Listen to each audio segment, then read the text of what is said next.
Hi everyone, my name is Abraham and I'm a mortgage loan consultant. I specialize in helping families and individuals like yourself obtain the dream of homeownership. And in today's housing market, the way things have been during the last 2 years, it has made home ownership seem unreachable. But what if I tell you that there's ways that you can still become a homeowner in this current market? Right now, many of you are college students and you're going to be graduating either within this year or the next year, and you're probably wondering how you can buy your own home. Now, I know that this topic may sound a little bit intimidating because you're dealing with so many things, especially buying a home. Yes, don't get me wrong, there's so many factors that go into purchasing a home, but I promise you the process is actually much easier than you may think. Now, for us, buying a home is going to be one of the biggest investments that we're going to make in our entire lives. So it's really good to have education up front, so that way when you're ready to purchase your home, you're able to make an informed decision. Now, you as a college student, believe it or not, you have an upper hand. Why? Well, I'm going to explain to you in the next video why you as a college student can actually purchase a home sooner than you may think.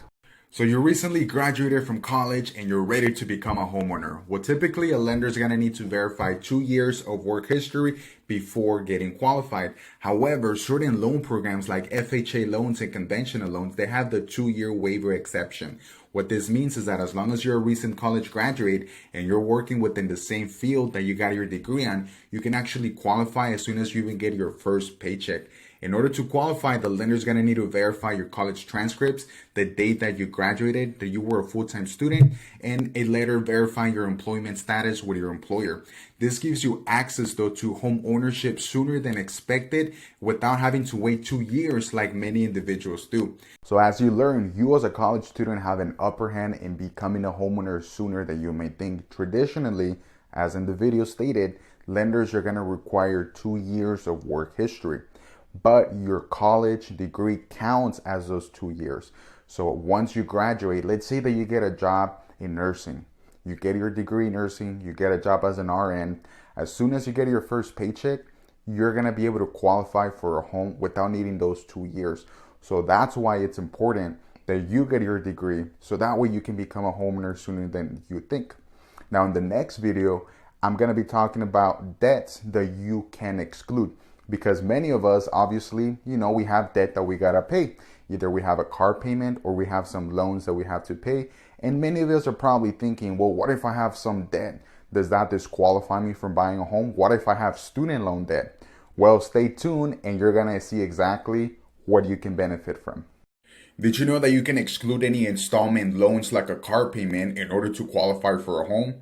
Let me explain to you how it works. So as long as you have less than 10 months remaining on any installment loan, it can be a personal loan, it can be an auto loan, or even student loans. As long as it's less than 10 payments, you can actually exclude the payment, allowing you to be able to free up more income to qualify for a home. Now, depending on the loan program that you're going to be going with, it's going to vary on a case-by-case basis. So, for example, if you're going to be using a conventional loan, as long as you have really good credit and really good income, you can actually omit the full payment. On an FHA loan, as long as the debt is less than 5% of your monthly income, you can exclude the debt altogether. Now, this would allow many home buyers to be able to exclude the debt in order to qualify for more and be able to be a homeowner. If you guys have any questions, reach out to me. I'll be more than happy to help. Thank you.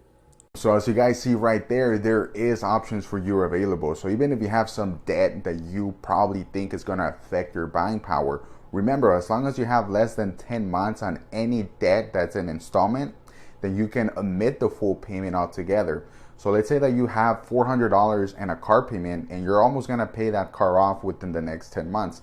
Hey, that's $400 that are going to free up your buying power. That's the difference between you being able to qualify for a $400,000 home and a $475,000 home. So that's a huge difference right there.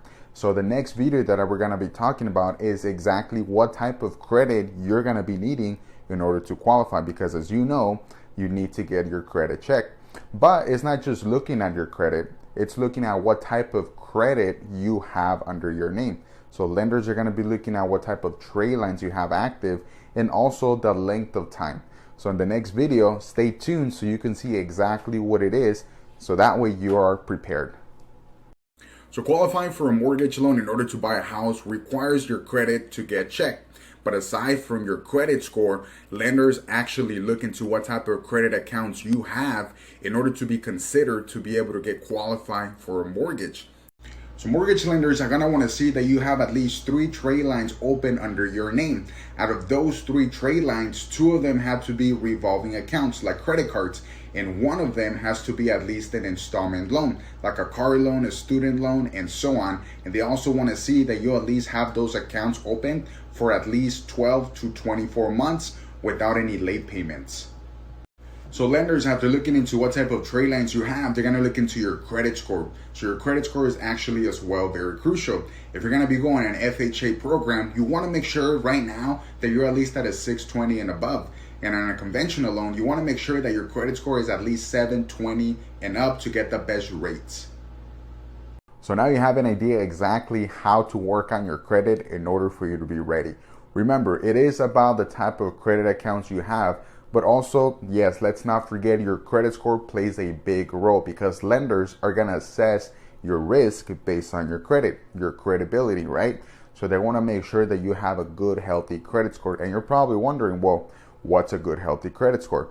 Well, for the most part, you want to have a credit score that's at least 620 points and up. The higher the credit score, the higher the credibility. And that allows you as a buyer to be able to get the best financing terms that are out there. So a lot of people are saying, well, interest rates are high. Well, it all depends on the type of credit you have. The stronger the credit, the better the rate you're going to be receiving. Now, if you don't have the best credit, there's programs out there available for you. So such as FHA. FHA is backed by the Federal Housing Administration. This type of home program allows buyers that probably don't have the best credit. So you can actually qualify with a credit score with as little as 580 points. Now, some of you are probably thinking, well, why can't I just rent? Buying right now seems expensive. Why can't I just rent and maybe wait it off? Well, what I'm about to show you next is going to be a little shocking. So stay tuned. So rents continue to rise here in Southern California at levels that we haven't seen in many years. Here in the Valley, especially in Riverside County and San Bernardino, rents have actually gone up over 28.5% from 1 year ago. The average rent that somebody's paying right now is $2,500 per month. That's $30,000 a year that they're giving away to their landlord. Now at this point, it makes much sense to own. Let's take a look at this. Let's say you're buying a $450,000 home. You put 3.5% down. That's $15,750. Now let's say that your closing costs are $10,000. So your cash to close is $25,750. That's much less than what you're going to be paying a year to your landlord. Now keep in mind, in this market, sellers are willing to pay for some of your closing costs. So that way you can actually save money out of pocket. And you also got to keep in mind that in the future, you can actually reduce your monthly payment even more by refinancing when rates drop. Or if you have mortgage insurance, you can remove it when you gain that equity. So at this point, it really makes sense to buy and not rent. Wow. So as you can see, rents are not coming down anytime soon. In fact, they're actually projecting to going up even for the following year. So you want to make sure that you stay ahead of the game. I understand, as a college student, renting is probably going to sound like the best option out there. And yes, it all depends on your situation, whether you see yourself living in that location for at least 5 to 7 years. So yes, I'm not going to tell you to purchase if that's not something that's going to work for you. But if you're able to purchase, if you see yourself living, let's say in a certain area, you get your degree, you land your job, it's going to be the best option because you secure your payment from going up year over year. Now, the next video, I'm just going to share with you exactly how much it can cost you over the long term if you stay renting. So check it out. All right, guys, quick little tip here. Many individuals thinking that they should just rent instead of buying because rates are high, prices are high, and their payment's going to be really high. However, even though renting may seem cheap initially, it's actually going to cost you thousands and even hundreds of thousands of dollars over the long term. So many are saying, well, mortgage rates are really high. Maybe I should just rent. Well, this is the thing. If you're renting, you're paying 100% interest to your landlord. None of that money that you're paying is ever going back to you. Rents go up every single year, and during the past year, rents have actually gone up over 27%. Okay, now check it out. This actually is a little scary. Let's say that you do rent for $2,500 a month and your rent stay the same. Over the course of 1 year, that's $30,000 that you give. Over the course of 5 years, that's $150,000. And in 10 years, that's $300,000 that you are never getting back, and you just made your landlord richer. At that point, you could have just bought a house. Okay, so you're probably asking, okay, what do I need in order to get started and see what I qualify for in order to buy a home? So you as a college student, remember, as long as you have your degree, then that counts towards your 2 years worth of history. So the lender is going to require to verify your credit, your income, and your assets. So you want to make sure that once you get your first pay stubs, you want to make sure that you submit those with your lender. Your lender is also going to be checking your credit, and they're going to be looking into, remember, what type of credit accounts you have and what your credit score is. And then they're going to be looking into your assets. Where's the money coming from that you're going to be using for your down payment? Now remember, when you're purchasing a home, you got to take care of your down payment. Typically, programs allow you to put as little as 3%. So 3% of the purchase price of the home. So after assessing your credibility and checking your credit, your income, your assets, lenders are going to issue you what's called a pre-approval letter. So that letter is going to specify exactly what your buying power is. So from there, you're going to be able to go house shopping depending on the amount that you qualify for. So let's say it's $400,000. So once you have your pre-approval letter, you're going to be going house shopping with the real estate agent. Perhaps you know someone, or maybe somebody that you can get referred to. You're going to be looking at homes, and once you find a home and you negotiate and you get your offer accepted, you can actually become a homeowner in as little as 30 days. If you liked and found this information helpful, please share it with others. And at the same time, if you would like additional content that I post every single week, do not forget to subscribe by clicking the subscribe button down there.